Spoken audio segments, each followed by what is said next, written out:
नमस्कार, मैं xerosis life sciences pharma दवाघर से doctor Upendra Nath Mishra, medicine specialist.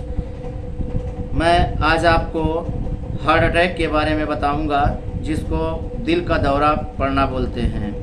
और दिल का दौरा तो अब तो नॉर्मल हो गया है, लगभग 30 से 40 साल के लोगों को ज़्यादा हो रहा है। पहले क्या होता था कि 60 साल के ऊपर कोई होता था तो उसको दिल का दौरा बताया जाता था और हार्ट अटैक होता था। लेकिन आज के रहन सहन खान पान के कारण अब 30 से 40 के बीच में ही हार्ट अटैक होने लगे हैं। तो सब लोग सजग होइए, अपने खान पान में सावधानियां बरतिए, रहन सहन में सावधानियां बरतिए। ये इसी के कारण ये सारी प्रॉब्लम हो रही हैं, खान पान और रहन सहन के कारण। इसमें बदलाव लाइए, सुधार ले आइए। आज आपको मैं बताऊंगा कि हार्ट अटैक कैसे पड़ता है, कब पड़ता है, क्यों पड़ता है और इसका इलाज ट्रीटमेंट क्या होता है और प्राथमिक उपचार क्या करना चाहिए। एक्चुअली पूरी तरह से सांस लेने के बाद भी सांस की कमी महसूस करना हार्ट अटैक का लक्षण होता है। सांस लेने में समस्या हो रही हो तो ये हार्ट अटैक का एक बहुत बड़ा संकेत है। और हार्ट बीट का कुछ सेकंड से ज़्यादा देर के लिए असमान हो रही हो तो यह हार्ट अटैक का संकेत हो सकता है। चेस्ट पेन, लेफ्ट साइड में अगर चेस्ट पेन हो रहा है तो ये हार्ट अटैक का संकेत है, लक्षण है। और शोल्डर पेन हो रहा हो, लेफ्ट साइड का शोल्डर अगर पेन हो रहा हो तो ये आपके हार्ट अटैक का संकेत है। और अधिक पसीना आ रहा हो, अगर एसी में बैठने के बाद भी आपको अधिक पसीना आ रहा है, काम नहीं कर रहे हैं तो भी आपको पसीना ज़्यादा आ रहा है, तो भी ये आपका हार्ट अटैक का संकेत है। और लगातार उल्टी होना, उल्टी का मन होना, जी मिचलाना, सांस लेने में दिक्कत होना, कमजोरी, हाथ पैर का ठंडा पड़ना, हाथ पैर का ठंडा पड़ना भी अगर चेस्ट पेन हो रहा हो, उसके साथ साथ हाथ पैर ठंडे हो रहे हो तो भी ये हार्ट अटैक का संकेत है। और गर्दन दर्द हो रही हो, गर्दन दर्द हो रहा हो और जबड़ों में दर्द हो रहा हो, पीठ पे पीछे दर्द हो रहा हो तो ये आपका हार्ट अटैक का संकेत है।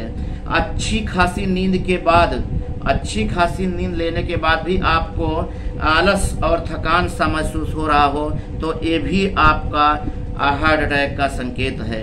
चक्कर या मिचली आना भी आपका ये हार्ट अटैक का संकेत है। और इसके जो काजेज होते हैं, जिसको कारण कहते हैं, अधिक वजन, वेट, अधिक वजन, मोटापा होने के कारण और डायबिटिक का पेशेंट होने के कारण, हाई कोलेस्ट्रॉल, बढ़ा कोलेस्ट्रॉल बॉडी में बढ़े होने के कारण और हाई ब्लड प्रेशर होने के कारण ये हार्ट अटैक आते हैं। इसमें आप लोग रहन सहन और खान पान से सुधार ला सकते हैं और व्यायाम करके आप सुधार ला सकते हैं। और इसका जो ट्रीटमेंट की बात है, ट्रीटमेंट इसमें क्या होता है, मरीज को आरामदायक स्थिति में, अगर ऐसी स्थिति बनी है तो पेशेंट को और मरीज को तत्काल फर्श पे लेटा दीजिए और उसके कपड़े ढीले कर दीजिए। और उसको बेचैनी हो रही होगी तो थोड़ा सा भीड़ भाड़ से उसको बचाइए। और इसमें एस्प्रिन टैबलेट आती है, डिस्प्रिन जो आती है, उसी के एक टैबलेट दे दीजिए चूसने के लिए, जब तक आपके पास मेडिकल तक पहुंचने की व्यवस्था, हॉस्पिटल तक पहुंचने की व्यवस्था नहीं बन पा रही है, तब तक के लिए।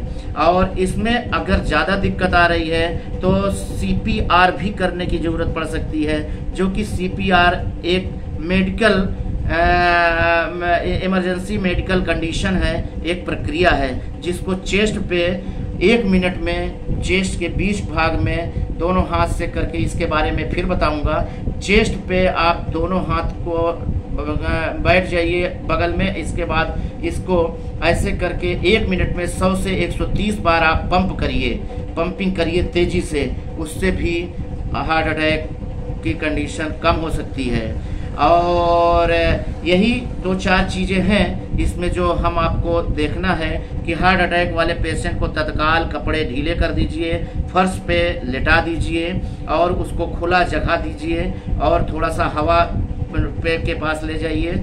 और यही सब इसका ट्रीटमेंट है। और ट्रीटमेंट में आप इसको एस्प्रिन टैबलेट चबाने के लिए दे दीजिए, वो चूसते रहें। और इसमें नाइट्रोग्लिसरीन टैबलेट आती हो जो सबलिंगुअल होती है, जीभ के नीचे रखा जा सकता है। इसमें CPR तो दे ही सकते हैं, इसमें सार्बिट्रेट 5 mg की टैबलेट अगर जीभ के नीचे रख दीजिए तो भी दर्द में आराम हो जाएगा, ना कि हार्ट अटैक अच्छा हो जाएगा, ठीक हो जाएगा, ऐसा नहीं है। आप हॉस्पिटल तक पहुंच सकते हैं। ये इमरजेंसियां मेडिसिन है जो आपको मैं बता रहा हूं। ऐसी स्थिति बनती है तो आपको किसी कार्डियोलॉजिस्ट के संपर्क में जाना होगा। और ये मेरे बताने का मतलब ये नहीं है कि आप अपने घर पे ही ट्रीटमेंट कर लीजिए।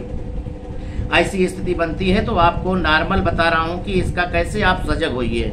सजग होने के लिए मैं आपको बता रहा हूं, सजग होइए और अपने शहर में अपने नज़दीकी हॉस्पिटल में तत्काल पेशेंट को पहुंचाइए और कार्डियोलॉजिस्ट के ऑब्जर्वेशन में पेशेंट को ले जाइए। वो हार्ट अटैक ठीक करेंगे, वो देखेंगे और इलाज करेंगे। और इसमें सॉर्बिट्रेट 5 mg दिया जाता है, डिस्प्रिन टैबलेट दिया जाता है, इकोस्प्रिन टैबलेट भी दिया जाता है। और मेडिकेशन की बात करिए तो इसमें एंटीकोंगुलेंट जो थक्का बनने से रोकती है, ऐसी मेडिसिन चलती है, चलाई जाएगी। एंटी एंजाइनल पेन की टैबलेट चलती है, एंटी एंजाइनल बोलते हैं। और इसमें नारकोटिक्स की टैबलेट चलती है और इसमें बीटा ब्लॉकर्स की भी टैबलेटें दी जाती हैं। और स्टैटिन, ACE इनहिबिटर्स की जो दवाइयाँ होती हैं वो सब चलती हैं। इसको आपको लेने की ज़रूरत अपने से नहीं है, ये डॉक्टर अपने आप आपको बताएंगे और देंगे।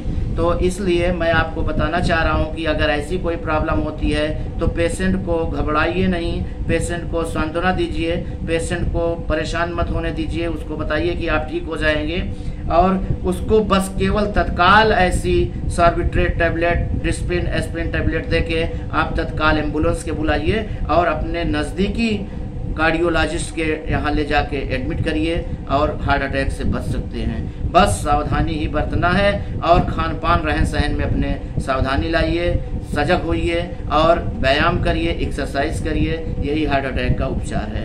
धन्यवाद। मेरे चैनल को एक बार सब्सक्राइब करना तो बनता है, अगर आप सब्सक्राइब करते हैं उसके लिए धन्यवाद।